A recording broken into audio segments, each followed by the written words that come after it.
From the moment Clair Obscur Expedition 33 was announced, I was immediately captured by everything. The visual art style, the turn-based combat, and the Belle Epoque setting. It was a sort of mashing of different mechanics I find very appealing, wrapped up in good sound design, and I've been playing it over the weekend, and it's everything I expected and more. I'm loving it. This morning, I decided to check it out on my ultra-wide display 3440 by 1440 on the RX 9070 XT with the Ryzen 7800X3D. And as an Unreal Engine 5 game, it is of course demanding and unfortunately does suffer from some performance issues that are common in many UE5 games, and like stuttering primarily. But there is hope because you can make some settings adjustments and get a very smooth gameplay experience, which we're gonna end up with by the end of this video.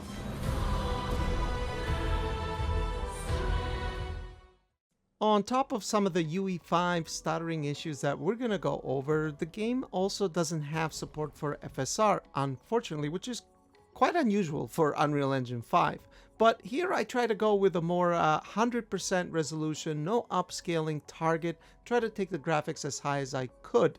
I kept everything on epic except for shadows, global illumination, and reflection. So rule of thumb, on Unreal Engine 5 games, those tend to be some of the most demanding settings, and I personally usually don't recommend putting them on Epic or Ultra, the maximum graphical setting. You can knock them down one setting and gain good FPS. And as you can see here, we are able to stay within 60 to 70 FPS, and the game's fine. Now, the problems kind of begin to arise during combat for the most part, because you do get these hitches that happen every now and then. Now, that doesn't look great, particularly on the Rivatuna statistics server metrics, right? You can look at the frame time and clearly see them, but they tend to happen whenever there's scene changes. So you don't really notice it as much because just the way the gameplay of this game is, it's turn-based with a quick time events, I guess you could call it.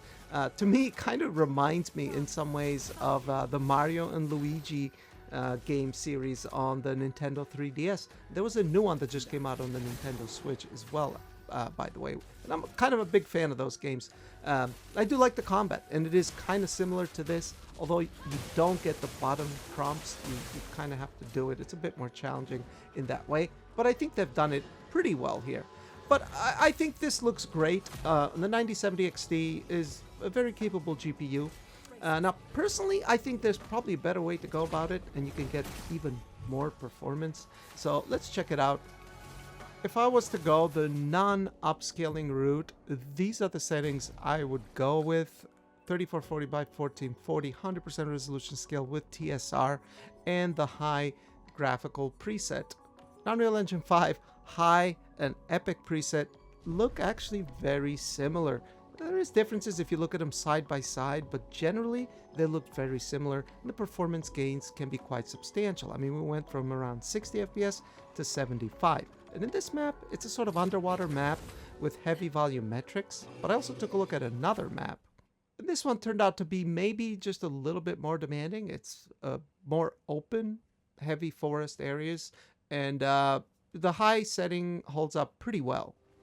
As you can see, we're running around in this map, which is the first time I've been here too, and we don't really see much traversal stutter, although it does exist in the game. I've seen it in some areas, but here it seems to run relatively well. And I do believe that going with the high graphical preset in this resolution, which pixel count wise is between 1440p and 4K, so it is quite demanding.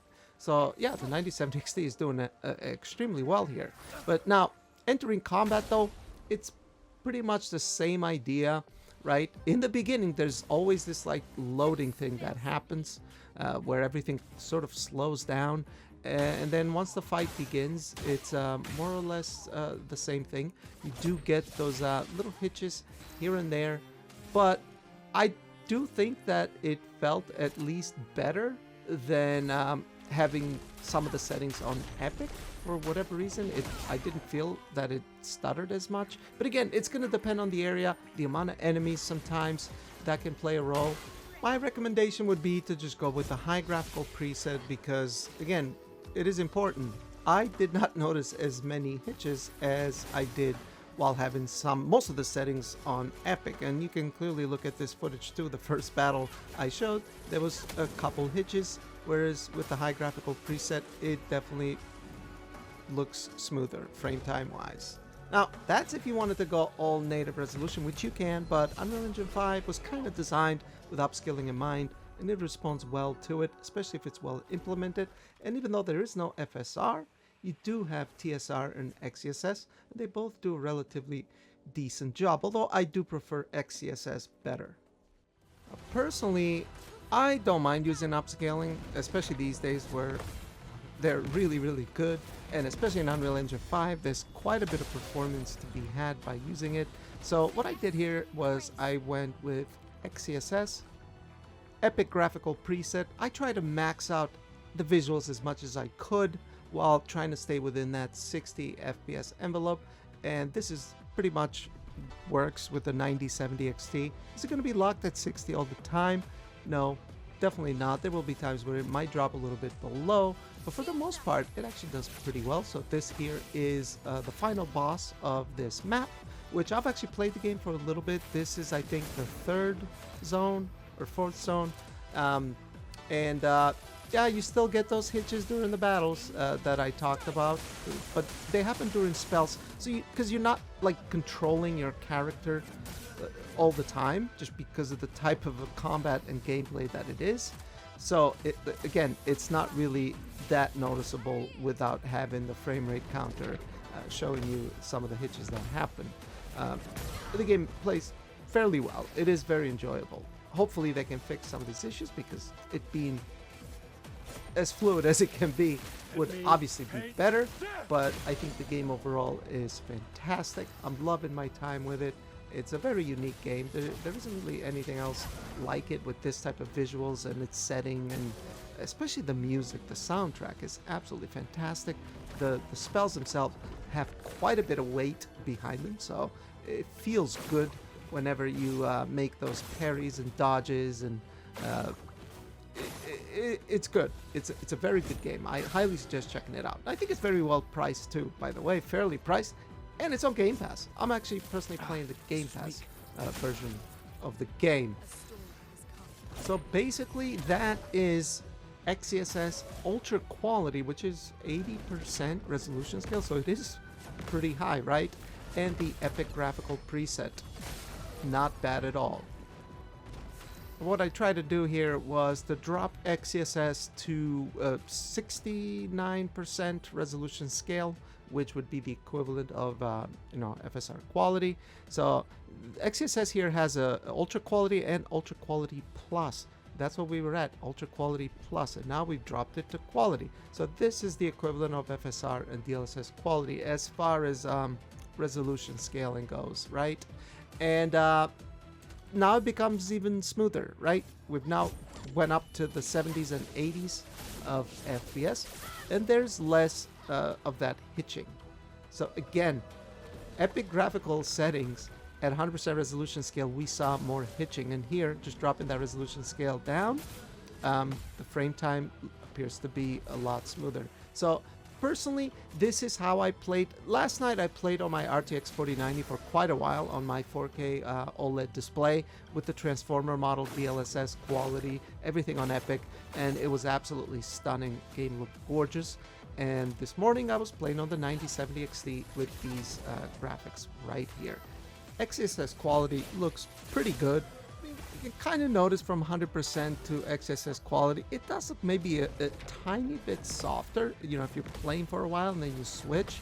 But if you're just playing XeSS quality, the game still looks very highly detailed, right? And as you can see, the performance, which is what the most important thing, it is much better than targeting native resolution with a mix of Epic and high. But if you remember, right, earlier I said that I recommend going with a high graphical preset, especially if you had to, because there isn't a massive difference. So high graphical settings with XeSS quality, well, that's a recipe for pretty much a high refresh rate gaming experience.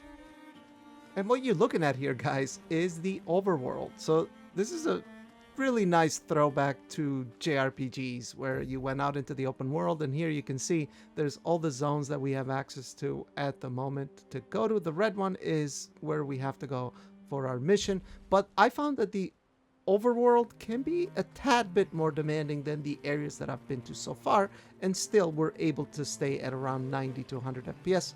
But most importantly, our frame times are excellent. I mean, even if we enter this fight here, it actually stays relatively smooth. We don't really see those hitches anymore.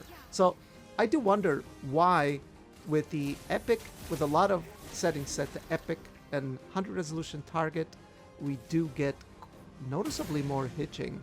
And whereas if we drop the preset to high, especially if we use upscaling, it is much smoother. I mean, look at for yourselves here. The game still looks really good.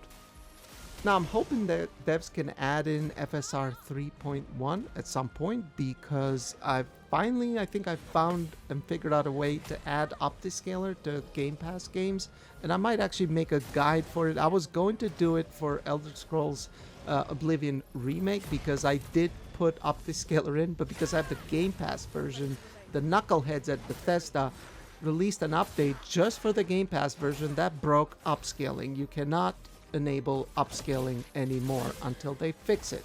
So once they do, I might make a video about it and show you guys how to use OptiScaler in Game Pass specifically, because there is one step that is a little bit different than what you usually do. But to wrap up my experience with the 9070 XT and Expedition 33, it was actually really good. There's a lot of options to choose from. I get it. Unreal Engine 5 games can have their issues, especially shader compilation stutter, and especially traversal can become an issue, but look for yourselves. We're just going to run around here so you can see the frame time with these settings. If you adjust them, it is pretty smooth. I mean, see for yourself, because I'm on X and I've seen people post a lot of things, 50, 90, drop into 40 FPS and this and that. And yeah, I mean, if you target all maximum settings, native resolutions, that would probably happen. But you can make some adjustments and the game still looks like a next-gen experience, and it runs really well. And especially, most importantly about Expedition 33, it's a really good game. I'm loving the combat, the story is intriguing, and the sound is excellent, really good sound work. It's a quite immersive experience that I do suggest checking out. But yeah, guys, that is the 9070 XT with a Ryzen 7800X3D on an ultra-wide display. It's beautiful.